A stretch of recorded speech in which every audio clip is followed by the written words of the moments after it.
Audio Jungle.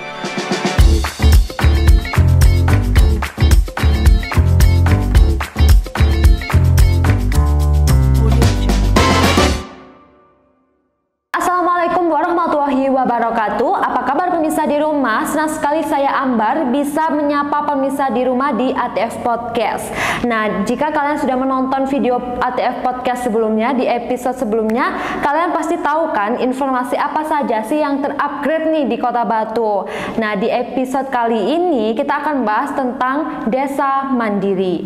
Sedikit informasi nih guys, pada tanggal 17 Oktober 2022 bertepatan dengan HUT Kota Batu, Ibu Dewanti Rumpoko selaku Wali Kota Batu dan Kementerian Desa Bapak Halim Iskandar memberikan penghargaan kepada 19 desa yang berstatus desa mandiri. Kali ini kita kedatangan 3 narasumber yang sangat luar biasa nih guys. Jadi kita mendatangkan seorang kepala desa dari Kota Batu, yaitu ada kepala desa dari Ororombo Bapak Wiweko, dan ada juga kepala desa dari Bumiaji Bapak Edi Suyanto. Ada juga nih lurah yang sangat cantik Ibu Vivi Rahmawati. Kalian pasti penasaran kan tentang apa sih maksud dari desa mandiri ini? Dan indikator apa sih yang membuat desa ini menjadi desa mandiri? Yuk langsung simak pembahasan di ATF Podcast. Kita langsung tanya-tanya kepada Bapak Wiweko. Apa kabar Bapak? Baik. Alhamdulillah Bapak ya. Waduh, semakin tahun semakin semangat sih Pak ya. Semangat jadi semakin semangat jadi kepala desanya Ororombo nih Pak ya. Nah Pak, Bapak Wiweko ini sebagai Ketua Asosiasi Kepala Desa dan Lurah Kota Batu nih Pak ya. Atau disebut dengan apa Pak? Apel. Apel, oke. Jadi Bapak Wiweko ini adalah Kepala Desa dari Ororombo. Nah Pak, tadi kan saya sudah memaparkan nih untuk pemirsa di rumah, jadi ada desa mandiri. Nah Bapak ini desanya termasuk nih Pak, desa mandiri, desa Ororombo. Menurut Bapak Wiweko, apa sih Pak yang dimaksud dengan desa mandiri itu? Desa mandiri itu adalah desa yang sudah memenuhi indikator nih. Yang pertama mungkin indikator ketahanan sosial, ketahanan ekonomi, ketahanan ekologi atau lingkungan. Nah, untuk ketahanan sosial ini contohnya seperti masalah pendidikan, kesehatan, terus modal sosial, dan juga permukiman masyarakat. Lah untuk ketahanan ekonomi yang jelas adalah keragaman produksi masyarakat, terus akses pasar, terus juga akses perpakan. Lingkungan itulah adalah masalah kebencanaan, ya, terus tanggap kebencanaan dan kualitas lingkungan juga. Jadi itu sebagai indikator di mana desa yang ada di Kota Batu ini di tahun 2021 yang dulunya sebagian desa masih kategori desa maju, di tahun 2021 berdasarkan penilaian ini sudah ada masuk tingkat ke desa mandiri. Jadi tahun 2021 itu semua desa yang ada di Kota Batu ini sudah kategori mandiri. Oh iya. Jadi kayak desa mandiri itu artinya kayak sudah makmur gitu Pak ya, sudah makmur. Yang dulunya seperti Ororombo, ada Telukung, ada Pesanggrahan juga Pak ya, ada Gunung Sari. Itu yang dulunya sebagai desa maju sekarang jadi desa mandiri. Waduh, itu berarti banyak proses ya Pak ya di situ ya. Nah, kerja keras. Nah, untuk konsep kedepannya bagaimana Pak? Ya harapannya setelah mendapat predikat desa mandiri ini kan mandiri berdasarkan penilaian. Lah kedepannya mudah-mudahan dari desa-desa yang ada di Kota Batu, 19 desa ini memang mengarah ke desa mandiri yang sebenarnya. Maksudnya apabila nanti katakanlah asumsi untuk anggaran dana desa sudah diberikan, ini desa-desa di Kota Batu ini sudah mampu menjadi desa mandiri yang sebenarnya. Jadi mampu membiayai desa masing-masing. Kalau menurut Bapak Wiweko nih, desa maju itu seperti apa Pak? Kalau desa maju itu ada beberapa indikator yang mungkin masih belum tercapai. Oh iya. Karena tahapan ada desa maju, ada mandiri, ini harus ada indikator-indikator yang tercapai sehingga ada status peningkatan sampai. Berbicara tentang desa mandiri nih Pak, pasti tidak jauh dengan BUMDes, Badan Usaha Milik Desa. Nah, wisata yang dikelola oleh BUMDesnya Ororombo ini apa sih Pak?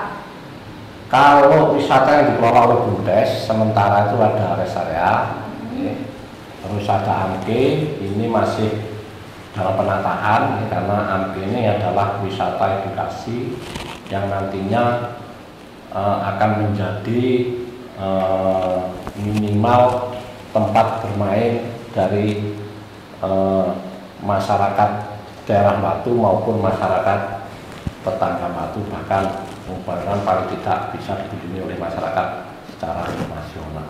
Karena di sana memang kami memanfaatkan tanah kas desa, itu kita kerjasama dengan petani, kelompok tani, yang tujuannya kami berharap bahwa petani ini nanti bisa mengubah mindset.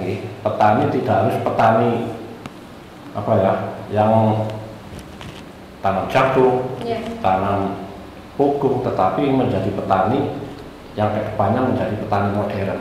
Jadi di samping petani juga menghasilkan dari wisatanya. Nah, harapannya ke sana. Biasa sih Pak ya. Nah Pak, tadi kan bicara tentang AMKE nih Pak, wisata edukasi AMKE ya Pak ya. Nah, kebetulan nih Pak, di Among Tani Foundation ini sebagai yayasan nih Pak, sebagai yayasan yang menggagas cable car. Nah, cable car ini kebetulan kan pasti Bapak Wiweko sih sudah tidak asing dengan cable car ya Pak, karena cable car nanti stasiunnya ada di AMKE itu Pak ya.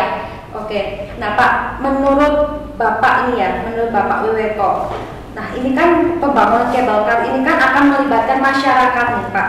Apa sih Pak saran dan bentuk dukungan dari masyarakat untuk pembangunan cable car ini? Harapannya dengan rencana nanti kerjasama antara desa dengan PT Among Tani Indonesia, dengan kereta gantung, bahasa desanya kereta gantung. Kereta gantung ini kami berharap dukungan masyarakat, karena kami sudah mengalami bahwa untuk pemberdayaan masyarakat ini melalui wisata ini pertumbuhannya juga sangat luar biasa. Yang pertama itu, yang kedua kami berharap juga dukungan masyarakat nanti minimal kalau itu nanti ada progres yang sudah katakanlah nyata. Nah, harapannya paling tidak bagi masyarakat yang ingin mungkin menanamkan uangnya untuk di KPK ini, ya paling tidak diberi kesempatan di masyarakat Batu, baik perorangan maupun kelompok, sehingga masyarakat Batu tidak menjadi penonton misalnya, itu terjadi. Jadi ikut juga mempunyai cable car juga Pak ya. Jadi nggak hanya petani, ternyata semua masyarakat Kota Batu juga ikut serta dalam pembangunan cable car ini Pak ya. Yang kedua, kami juga mohon dukungannya karena di sana itu memang sudah kami desain untuk wisata edukasi, konservasi, sehingga lahan yang rencana nanti dibuat untuk pengembangan wisata kereta gantung ini ya tetap menjadi kawasan yang konservatif, maksudnya tanamannya lebih dihijaukan, terus tidak merusak lingkungan. Nah, ini harapannya juga menjadi salah satu dukungan masyarakat bersama-sama, sehingga di posisi kereta gantung nanti memang benar-benar hijau, hijau, dan karena yang keduanya juga di sana menjadi resapan air sebagai penyangga sumber mata air. Oke Bapak, berarti dukungan dari masyarakat Ororombo sendiri sudah mendukung sangat ya Pak ya untuk adanya cable car ini ya Pak ya? Insya Allah itu juga sudah mulai kami sosialisasikan Pak. Oke Bapak, tadi kita berbicara tentang wisata yang dikelola oleh Ororombo seperti di Amke sama di rest area. Atau nama batunya kayak Jalibar gitu Pak ya. Jalibar, anak-anak muda biasanya kan Jalibar. Anak-anak gitu. muda yang kenal Jalibar. Jalibar. Jalibar. Oke. Kita lanjut lagi ke Pak Edi, Suyanto. Halo Bapak, apa kabar? Waduh, sekarang pakai balkon nih Pak ya, agar tahu nih Bumiajinya. Nah, Pak, gimana ini kondisi desa Bumiaji sekarang? Ya, kalau kondisi di Bumiaji sekarang apalagi terlebih kemarin mendapatkan anugerah dari Pak Menteri Pak Desa Mau sak gelas ini bagi kami kepala desa ini kan adalah sebuah cermin. Ya. Cerminan kemauan masyarakat bisa mewujudkan kesejahteraan desa betul-betul mandiri. Ya. Dan desa mandiri tersebut merupakan mampu mengelola baik itu keuangan, anggaran, dan juga mengelola lingkungan secara mandiri juga.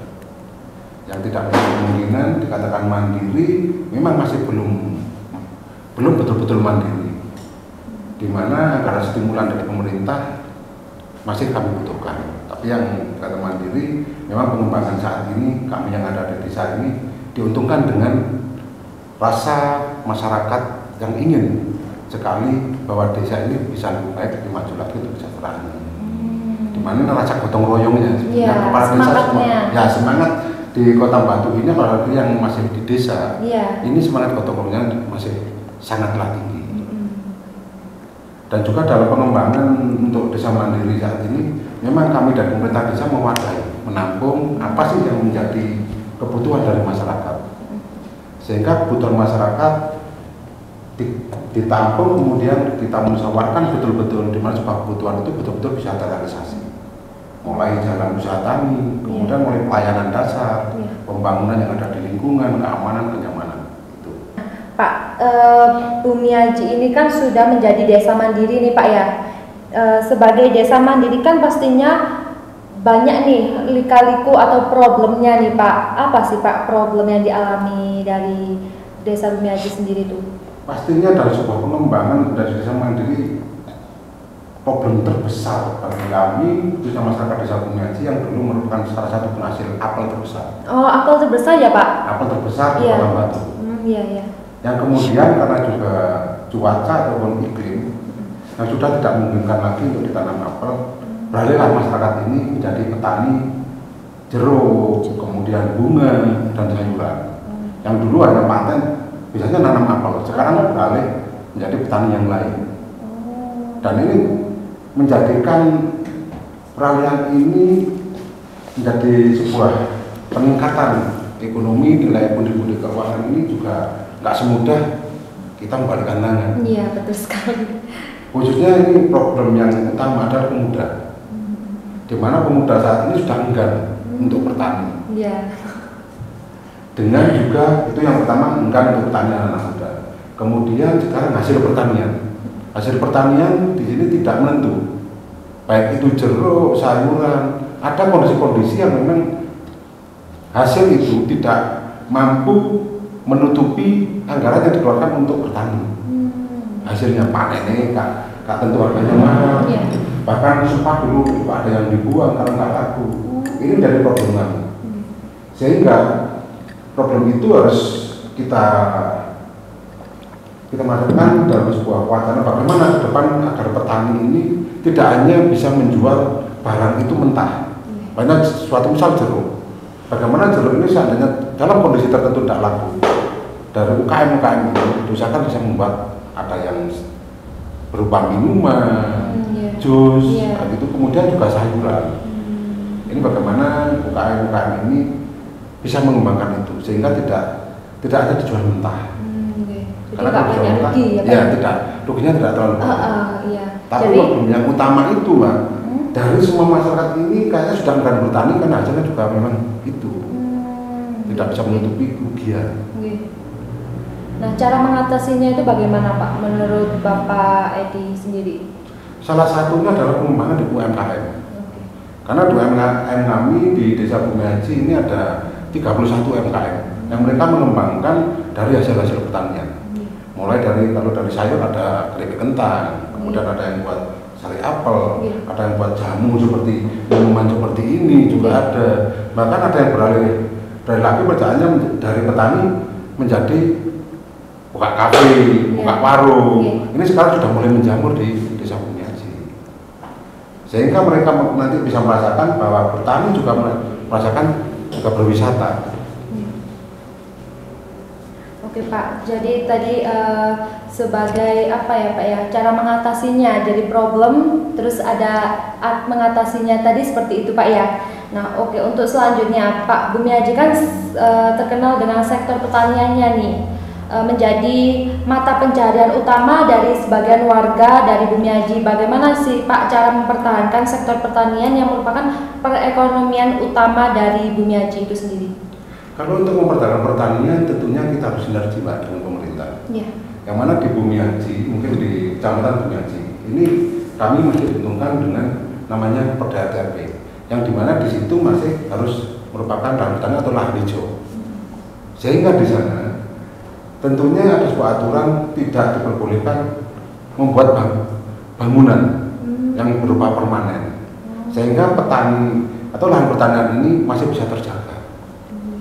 Jangan sampai itu alih fungsi. Oke Pak. Oke Pak, tadi informasi ya yang di Bumiaji ya Pak ya. Kita langsung lanjut lagi ke Ibu Vivi Rahmawati sebagai Lurah Dadaperrejo. Apa kabar Ibu Vivi? Alhamdulillah sehat. Alhamdulillah. Nah Bu, berbicara tentang Dadaperrejo nih, ini banyak sekali tempat wisata atau potensi yang menarik nih di Dadaperrejo. Salah satunya potensi lokal, apa sih Bu? Boleh disebutkan nggak? Salah satunya anggrek mungkin ya, yang sudah mendunia mungkin ya. Anggrek dan gerabah serta batik yang ada di Dadaperrejo. Dan sudah sama-sama kita ketahui anggrek di Dadaperrejo sudah dikenal di Kota Batu, di Indonesia dan mendunia juga. Di Dadaperrejo mempunyai kurang lebih 108 petani anggrek. Oh, 108 petani anggrek.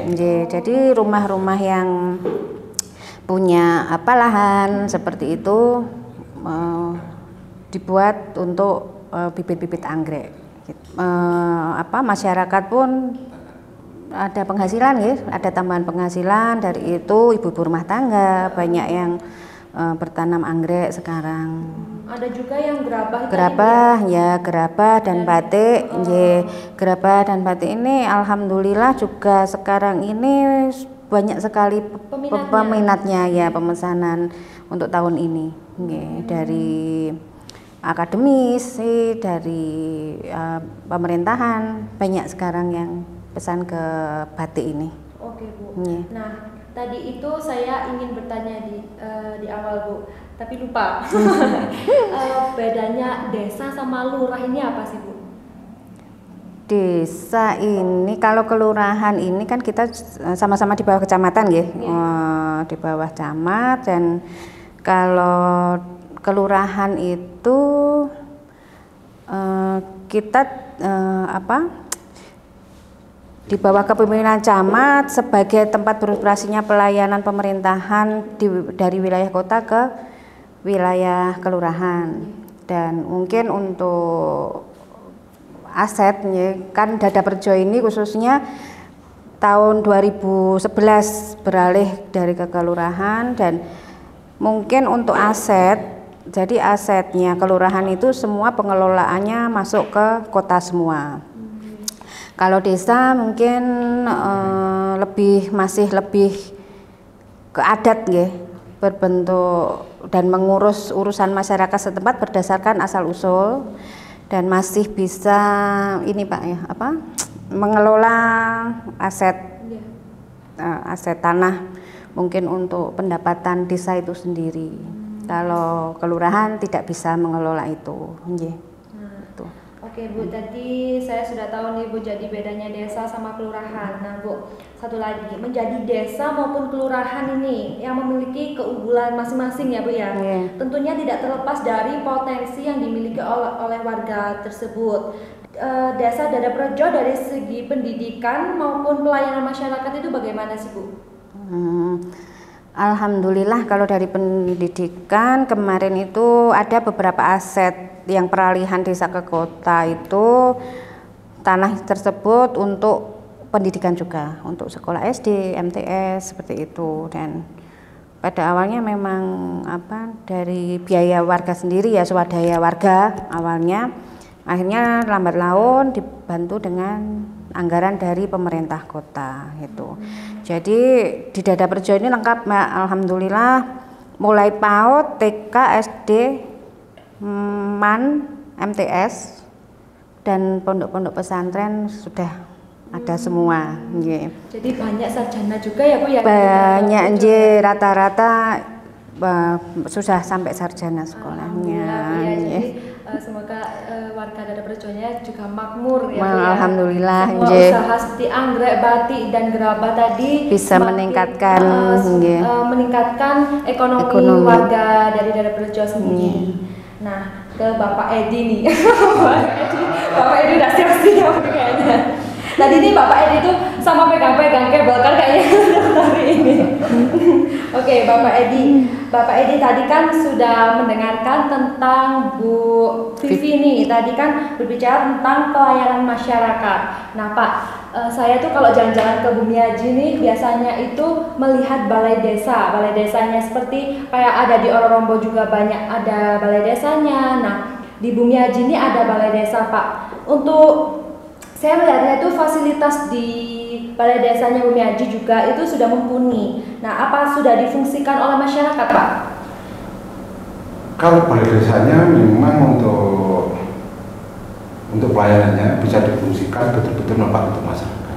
Meskipun bangunannya mungkin bisa dikatakan tertua di Kota Batu. Karena dibangun tahun 75. Dan sekarang saya mohon sejarah. Modal resminya kami mulai membangun kantor wisata pelayanan, saya menamakan itu mulai dibangun tahun 2022 ini untuk membangun wisata pelayanan yang intinya untuk memberikan manfaat pada masyarakat. Dan itu satu di kantor desanya. Tapi capaian-capaian kami saya rasa cukup besar di Kota Batu ini dengan berkembangnya Kota Batu seperti ini. Kemudian kami juga mendapatkan predikat desa mandiri.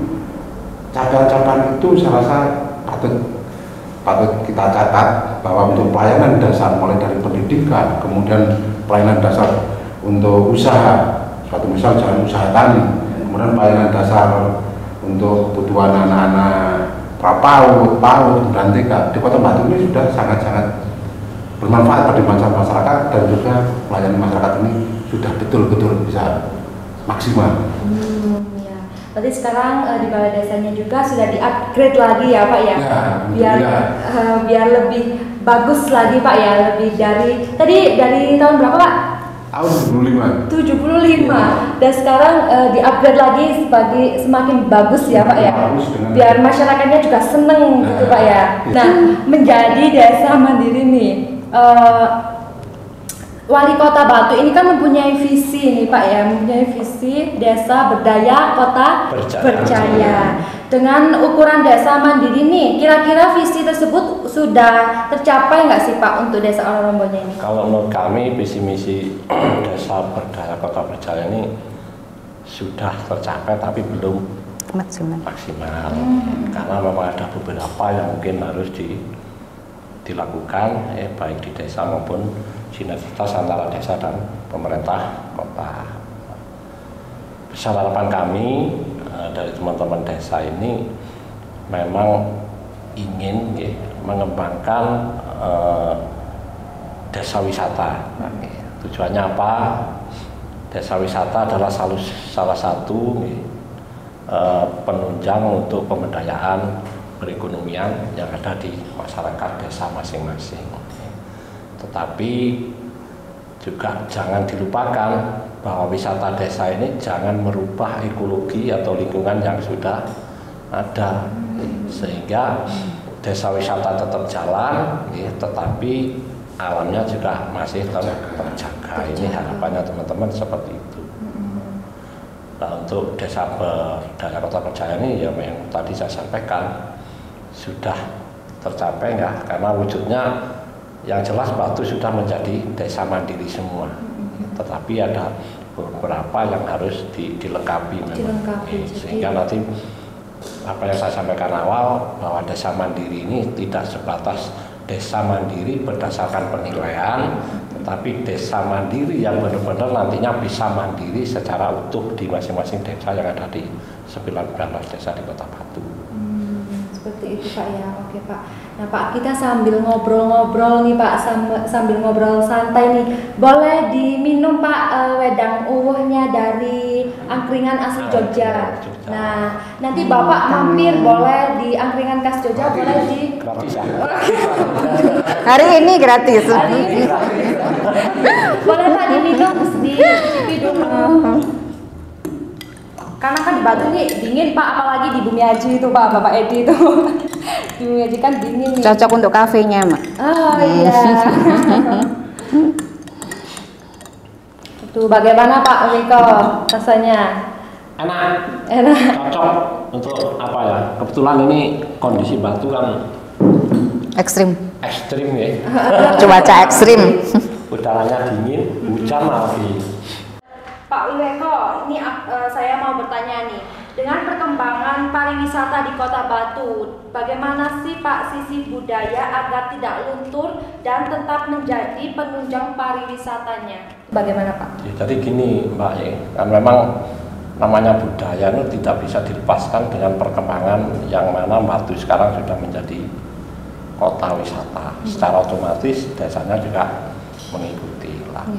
Budaya ini memang kami selaku kepala desa ini mempunyai harapan besar ya. Budaya adalah tidak bisa dipisahkan dengan pariwisata. Nah, karena masing-masing desa ini mempunyai budaya yang juga berbeda. Yes. Nah, ini biar desa-desa di Kota Batu itu berkreasi ya, sesuai budaya di masing-masing desa. Nah, itu juga menjadi salah satu penyokong bahwa Batu berkembang jadi wisata ini, tapi tidak menghilangkan budaya yang sudah ada. Satu contoh mesti ada tarian bukan ya, di masing-masing desa apabila ada kunjungan wisatawan ke katakanlah desa wisata yang ada di desa di Kota Batu. Saya kira sekilas itu ya, nanti mungkin Pak Jabu yang nambahin. Boleh Pak Edi. Ya gini, kenapa wisata Kota Batu dengan perkembangannya cukup pesat sebagai wisata, di mana sebuah budaya ini supaya tidak tergerus dengan budaya-budaya yang asing, di mana desa ini sudah melakukan sebuah langkah di mana mengenalkan budaya dan tradisi yang ada di desa, punya bagi di sekolah-sekolah, kemudian di pemuda-pemuda yang ada di desa untuk mengembangkan kreativitasnya dan kreasinya untuk mengangkat budaya sebagai daya tarik wisata selain wisata modern, dan juga untuk setidaknya menanggulangi dari kenakalan remaja dengan adanya kesibukan untuk mengangkat budaya-budaya dan tradisi yang ada di desa itu. Jadi mungkin misalkan dimasuk tempat wisata gitu ya, seperti daerah lain gitu, ada tarian khas Batu ya. itu ditampilkan, makanan khas Batu, jadi misalkan di daerahnya Pak Wiweko ada jamu, atau bisa didadap pada serabi seperti itu, jamu, serabi, makanan-makanan khas Batu lah, ketan seperti itu. Jangan sampai itu dilupakan, mungkin seperti itu. Dan mungkin ya tampilan-tampilan kesenian itu tetap harus ditampilkan. Mungkin jangan sampai misalkan walaupun itu tempat wisata yang besar gitu Pak Nggih, di depannya mungkin nanti ada tampilan-tampilan tradisional yang ada di Kota Batu gitu. Itu nggih. Itu mungkin bisa seperti itu. Nah, Yayasan Among Tani ini sebagai jembatan masyarakat ke pemerintah selalu akan mendukung apapun program, apapun rencana yang akan dilakukan. Among Tani Foundation akan mendukung nih Pak, akan memfasilitasi lah gitu. Jadi nanti kalau ada apa-apa bisa dihubungi Among Tani Foundation-nya gitu Pak. Nanti kalau mau mampir-mampir ke sini Bu, Bapak Edi, nanti di sini juga bisa, karena ruangan ini atau ruangannya ada di depan tadi bisa dibuat rapat juga. Nanti kalau makan-makan bisa di angkringan aslinya juga. Oke. Nah, itu tadi beberapa informasi penting tentang Desa Mandiri di Kota Batu. Untuk pemirsa di rumah, khususnya para pemuda Kota Batu, kita sebagai generasi muda harus tetap semangat dan selalu ikut serta organisasi yang ada di desa-desa masing-masing. Karena potensi di desa Kota Batu ini khususnya itu beragam, dan karena itu berharapnya sih agar tidak hanya desa Bumiaji atau desa Ororombo aja nih yang menjadi desa mandiri, tetapi di desa-desa juga dapat mengembangkan potensinya agar mewujudkan visi dari Kota Batu, yaitu Desa Berdaya Kota Berjaya. Nah, terima kasih kepada Bapak Edi selaku Kepala Desa Bumiaji dan Bapak Wiweko sebagai Kepala Desa Ororombo, dan kepada Ibu Lurah, Ibu Lurah Bu Vivi Rahmawati. Terima kasih sudah berkenan hadir dan ikut selalu bareng di ATF Podcast. Oke pemirsa, akhir kata saya pamit, dan 3 narasumber yang luar biasa nih juga mohon pamit. Jangan lupa like, comment, and subscribe di channel Among Tani Foundation. Wassalamualaikum warahmatullahi wabarakatuh. Waalaikumsalam warahmatullahi wabarakatuh.